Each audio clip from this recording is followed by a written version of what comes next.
Ladies and gentlemen, I have a very special video to share with you today because once more, the Acolyte has given us a gift in the form of this actress right here. This is Amandla Stenberg, right? She played the twins, right? Or at least she tried to, but she did not have the talent to act in a way that you can tell them apart. I mean, till this day, you know, blicky to my head, I would not be able to tell them apart.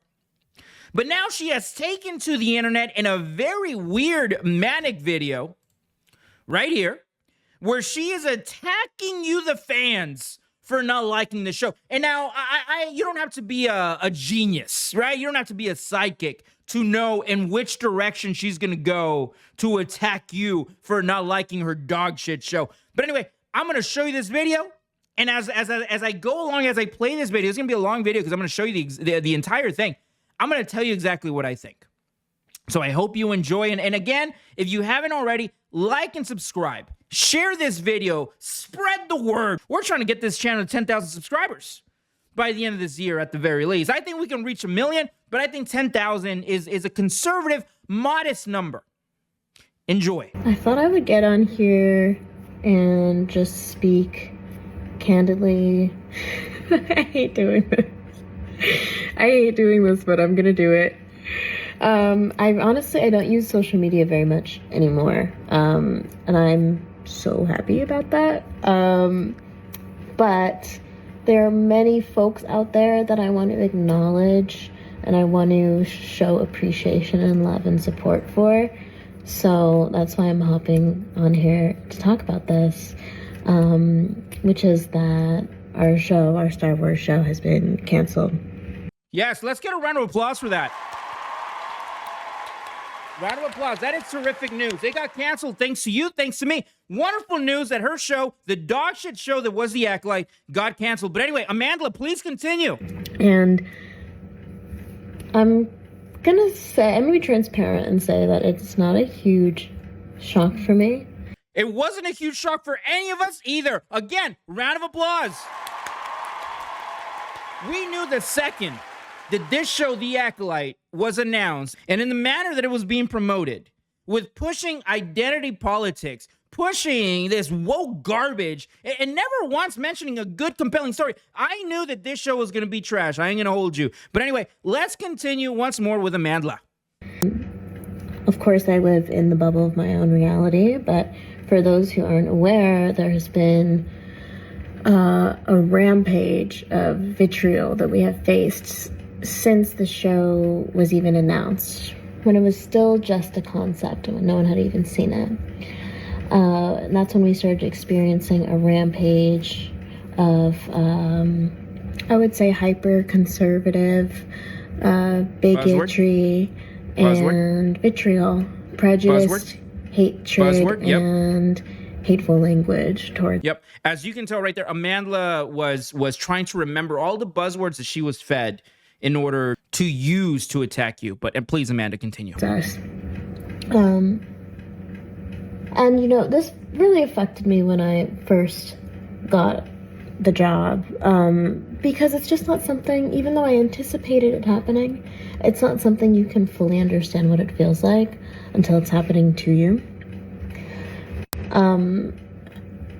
However, I feel like I've kind of moved through those feelings in various ways, including being vocal about it myself. For me, it just became a situation where there was no option but for me to honor my sense of ethics and my belief system and my value system while being in this very unique position. It was kind of like I had this very unique experience of experiencing the world at large, which is, of course, hyper divisive right now. Yeah, because you and the rest of the woke freaks are making it divisive, Amandla. It is you personally, Amandla, that when your show was being completely rejected by Star Wars fans, you took to your own Instagram, such as you're doing with this, and you attacked the Star Wars fans. And you did so in a manner that you completely ignored their grievances, and you just went with the buzzwords that you're using now, calling them these words. Oh, you're racist, you're this, you're that, and ignoring the fact that the reason why the Star Wars fandom rejected your dog shit show, which is The Acolyte, was because it was disrespectful to Star Wars. It ruined the lore of Star Wars. It spat in the face of George Lucas. The stories did not make sense. The writing was horrendous. The characters were horrendous.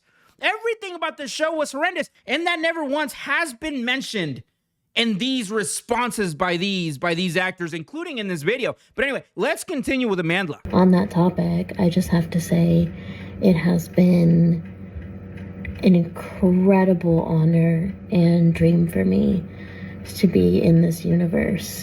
Well, that is where you're wrong, Amandla, because you see, you were not in this universe, because even though you were in this show that was claiming to be a Star Wars show, which is The Acolyte is not real Star Wars. So your dream of being in this Star Wars universe, being part of this Star Wars world, was not brought into fruition, because you see, it was all a lie. It was all bullshit. It was a dog shit show, The Acolyte, that is not real Star Wars. So I hate to break it to you, Amandla, but you are not part of the Star Wars universe.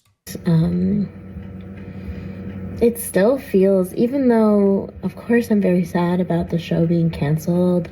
And we are extremely happy that the show was canceled. Once more, round of applause. We are extremely happy that this dog shit show, The Acolyte, was canceled.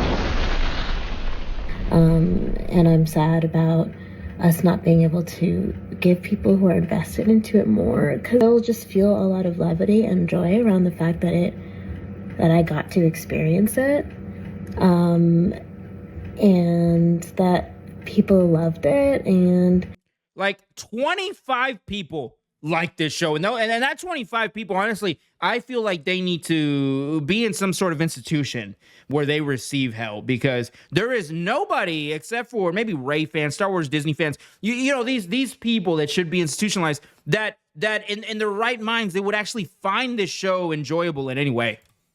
That people were so responsive. I poured through a lot of different iterations of fan art and ship art and fan theories and things that were just so beautiful and filled my heart with joy. And I just want to let those people know out there who supported us in that way, and supported us vocally, despite and in the face of all of the vitriol that we received and the kind of the targeted attack, I would say, we received by the alt-right. The alt-right, once again, using these buzzwords. Let me tell you something. Okay, if you go back and you watch these big creators, on YouTube, right? Neurotic, Star Wars Theory, myself, you know, these people, when we speak about The Acolyte, when we critique The Acolyte, never once do we attack the actors or actresses personally by mentioning their racial background or who they love. Never once is that brought up. No, the main focus, the main critiques for The Acolyte has always been the poor writing, has always been how it has been disrespectful to the lore of Star Wars, how it takes away from Star Wars, does not add to it. That has always been the critique. And sure, on occasion, the topic of DEI or Disney focusing on identity politics rather than a good story has been brought up, but that's because that is a valid point. When you focus on these things, when you focus on DEI and making it all about woke agendas and identity politics, you ignore good story. And as a result, you have shows like The Acolyte. Terrible shows. Because once more, the focus was not good story. The focus was not honoring what came before, honoring the lore, honoring Star Wars. The focus was identity politics. From the very beginning, these idiots behind this show, right? And in front of the camera, also these actors, all they talked about was like, oh, this is going to be the most inclusive Star Wars show. I feel proud being in this show. That's all this show was about. And as a result, they ignored good story. They ignored what came before, the lore and all that. and you had a dog shit show. I have to thank Leslie Headland, who I just fucking love that bitch. She just, excuse my French, she's just one of the best people in the world. I believe the victims of Harvey Weinstein would beg to differ there, Amandla. Right? I think there's a lot of women out there who were victims of Harvey Weinstein that maybe have a different opinion when it comes to Leslie Headland. But anyway, let's continue. It's not lost on me how the way that these events have unfolded is also due to the hyper divisiveness of the time that we live in, that is driven, I would say at this point, by you. It is driven by you. It is driven by Disney. It is driven by all these other woke freaks that focus on identity politics, focus on whether you're this, whether you're this. They don't focus on character. They don't focus on talent. They don't focus on whether content is good. They focus on whether you can identify with it. They focus on race. They focus on gender. They focus on all these things, and people are sick of it. And there is a divide. There's these woke freaks that are like a minority, but they're very, very loud. And then there's the rest of us, sane people, that are just sick and tired of it. Because we see it for what it is, a poison that is destroying our entertainment, destroying our civilization, really. If you think about it, it's destroying everything. The woke mind virus is probably the most dangerous thing that has plagued this society, Western civilization, in the past decade. Anyway, guys, it's very clear to me that Amandla needs some help. You know, this video was a cry for help, I think. I think that this situation she has found herself in, where she's probably not going to be able to find another job ever again in acting, is bothering her, right? This was her last hope. The Acolyte show was her last hope, and she blew it. I'm sorry. You know, I ain't going to hold you. She did a horrendous job. Amandla did a horrendous job playing these twins, right, in the Acolyte. I could not tell which one was the bad guy, which one was the good guy. It was the same character. Sometimes I could tell because the length of the hair, but for the most part, I could not. But anyway, you guys let me know what you think down in the comments. And like always, don't forget to subscribe. Sensational.